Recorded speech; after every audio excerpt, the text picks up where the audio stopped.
On October 7th, 15-year-old Ella Shani's father was murdered by Hamas. Her grandma was shot. Her cousin Amit was kidnapped. Well, Ella's story and others are part of a new film called Children of October 7th, and Ella joins us now from Israel. Ella, what do you want the world to know about October 7th? I want people to know that the October 7th attack was an unprovoked attack. There was no reason for it to happen. It was just a bunch of terrorists who came from Gaza, who just raided on our kibbutzes, on the music festival, just attempting to murder and kidnap whoever they could with absolutely no reason. So now I see people trying to say that Israel started it, that it was well-deserved, and I just wish people could understand that it was a completely unprovoked attack and that there was a ceasefire on October 6th. So your story is obviously in this new film that people absolutely must see. But for our friend here who's watching, what do you remember about that day? So I remember waking up. I woke up before my mom woke me up, actually, thinking it was like thunders. And I was surprised because it wasn't like a right time for it to rain. So innocent me, I thought it was thunders and I went back to sleep. Then my mom woke me up and told me that there are rocket alarms like all over Be'eri, which is the kibbutz I used to live in. So I got up, we started making our way to the safe room, and in the middle there was a red color alert, which means there are rockets being launched directly to Be'eri. So we sprinted to the safe room, which is a room made of concrete in our home. We shut the door and we just stayed there. It didn't take too long before we started receiving messages and texts about a suspicion to a terrorist invasion.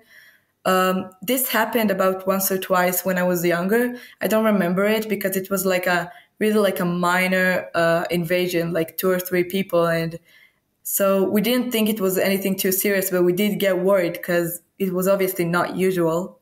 So we locked the doors, locked the windows, and we just stayed in the safe room. And it was like a little while later, we started actually hearing gunshots and grenades exploding. Everything happened really quickly. And around 9 a.m., I remember my uncle texting us on the family WhatsApp group chat that his house was set on fire and that he's trying to survive. And it was just all very intense. We couldn't figure out what was going on. We just hoped for, the IDF or the police or anyone to come and help and fight these terrorists. So we just tried to keep each other positive, even though it got really scary. And at first it was just like, we were just texting each other and saying like, oh, they're banging on the door, but we're not going to open, obviously. And we thought it was like going to end with that, with us not opening the door and they're just going to leave and not do anything to us. But the more time passed, it got more and more intense. And at around 10 a.m., kids started texting in the WhatsApp group chat of all the teenagers in the kibbutz. It contained about 100 teenagers between the ages of 13 to 17. And they just started saying one after another, like, they're in my house, they're shooting at the door, they're shooting at the walls. They set the house on fire, like terrible stuff. I remember even at first thinking, are these kids like pranking us? Did they like talk to each other and were like, wouldn't it be funny if we just said something like that?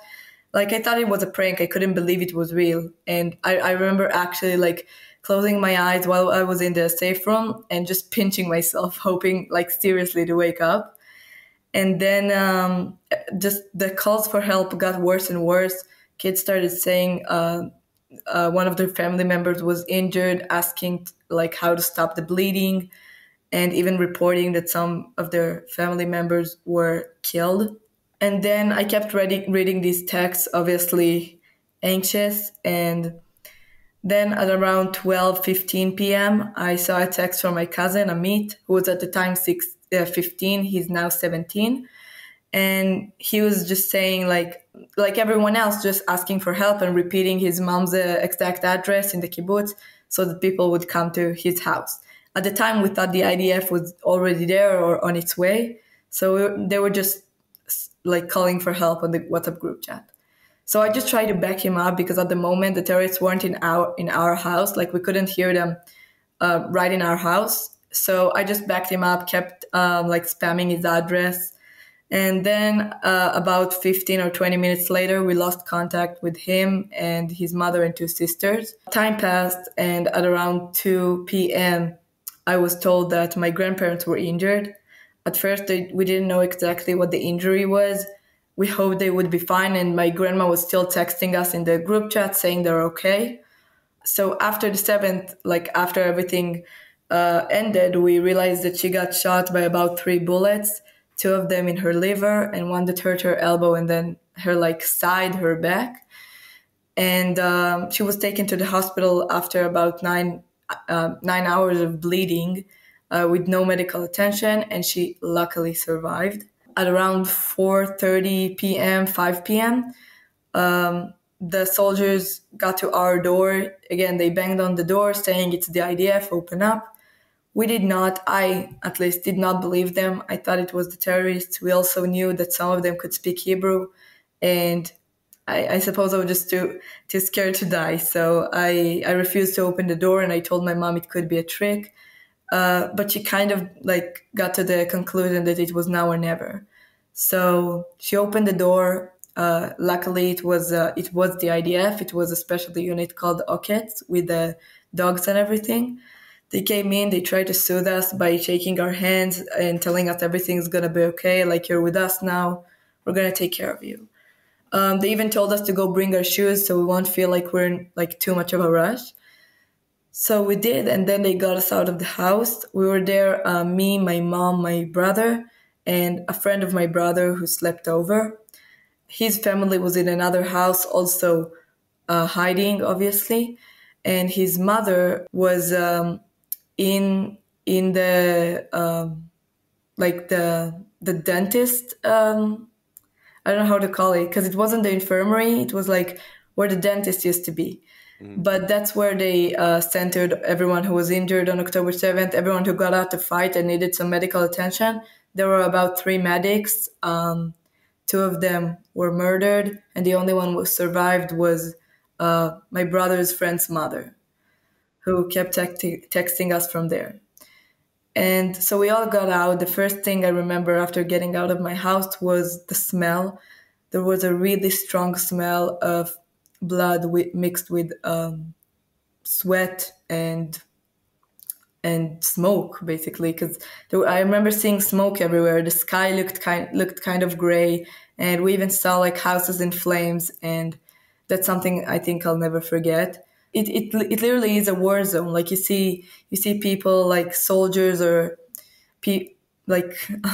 citizens just laying on the ground, that you don't know if these are people hiding, if they're dead, if the soldiers are just in position to shoot, or if they're again, dead. So they took us to another house where we were kept with 2 more families.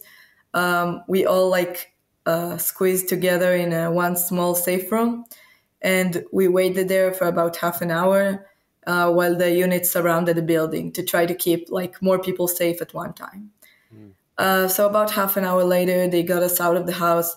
I remember it was very intense. There was a lot of shouting. I remember hearing the soldiers screaming for medics, saying fighting for their friend's life and fighting for their own life. There was a very intense fighting right outside the house. And when they started getting us out, so the first thing we saw is there were 2 bodies at the edge of the living room. And I remember the first thing I saw was the floor covered with blood. It obviously took me a moment to realize what I was seeing, because we couldn't grasp how intense the situation was, because we never thought it would get to anything like that. Like this is our peaceful and beautiful kibbutz. We couldn't even imagine that something like this could happen. Also took me a few moments to realize, but there were organs scattered around the living room. And it was just a very graphic scene. My first instinct was to cover my little brother's eyes. At the time, he was 8, and I just didn't think an 8-year-old should see anything like that. Not that I should, not that anyone should, but he was younger. So, and then I remember there was a shooting at the house from the outside, and you literally see the bullets hitting the wall, and everyone screaming. It's very, very intense. So we ran back inside and then outside again after they cleared the area. And then, surrounded by the soldiers, they started leading us out of the kibbutz. Now, we obviously weren't prepared for any of this. Everyone were in their pajamas. I was lucky to have my it's like the shoes I wore were like Birkenstock. I think that's how we call it. Yep. So we have a brand very similar to that here in Israel. It's called Teva Naot. So I was wearing these shoes, which is like kind of sandals, and we were all like, in sandals or barefoot, like not prepared to run, but we obviously had to. So we ran outside of the kibbutz and we got out, and obviously on the way you see everything. You see houses on fire, bodies of soldiers, bodies of terrorists, bodies of people from the kibbutz, and even people from the Nova Festival who came like trying to hide in Be'eri and were killed at the front gate of the kibbutz before they even managed to get in. So there was obviously a lot of blood. I remember like at some point just looking down, like unable to look around anymore, and I just saw we're walking over like a trail of blood drops. Thank you for sharing that. You are just the one of the bravest people I've ever met. Even before we started recording, we hopped on, and you're still full of smiles, which just is an amazing testament. So Ella, can you share with us the story of the 8-year-old that you ran into on that day? So after we got rescued, we were waiting outside the kibbutz for the bus to come take us somewhere safe. There were a lot of people, and suddenly a friend of my brother, who was his age at the time, 8-year-old, he came over and he looked like a mess. Like his glasses were missing, he was barefoot, and he had blood on his face. And he just came to my brother, not even crying, his eyes wide in shock.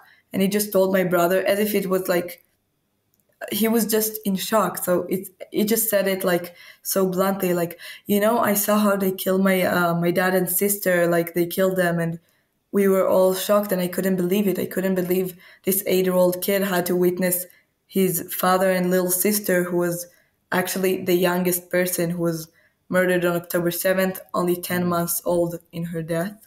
Oh. And therefore, we couldn't believe that it was real. I looked at my mom and I was thinking, he must be mistaken, right? How does an 8-year-old even know what dead people look like? But then when we realized it was the truth, we just couldn't get a hold of our reality at the moment, because I couldn't believe anything like that could happen to an 8-year-old. Well, Ella, I'm just so thankful that you're sharing your story here and that you're sharing your story in this new film, The Children of October 7th. So last question, Ella, what do you hope happens with this film? What do you hope comes from this film? I hope people will finally understand that we're not some evil villains here in Israel. They all think we're like genocidal maniacs, or I don't know, all this propaganda that they're spreading. I hope they will realize that these are children who experience these things, that we buried our own friends at a very young age, our own parents, our own siblings, and people even buried their children. And these are innocent people. And more than that, I really, really hope this will make everyone understand how urgent the release of all the hostages is. Because in my opinion, it's the most important thing right now. We have, I think, about more than 20 living hostages who are currently fighting for their lives there in the tunnels of Gaza, and they're living in unimaginable conditions. So we also get to see in the movie a few testimonies of hostages who got back, or people who had family members held hostage. And I just hope people will understand that the kidnapping of a person has nothing to do with the war, as well as the killing of innocent people, or the rape of women that took place on October 7th.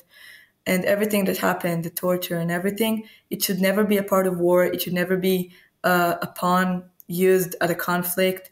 And we just need to get all hostages back and understand that we and the people who experienced October 7th are the victims, and not those who started the war. Ella, you are so brave. You are courageous. Wow. I'm so thankful for your time, and God bless you, my friend. Toda rabba, Ella. Thank you so much, my friend. Thank you, Raj.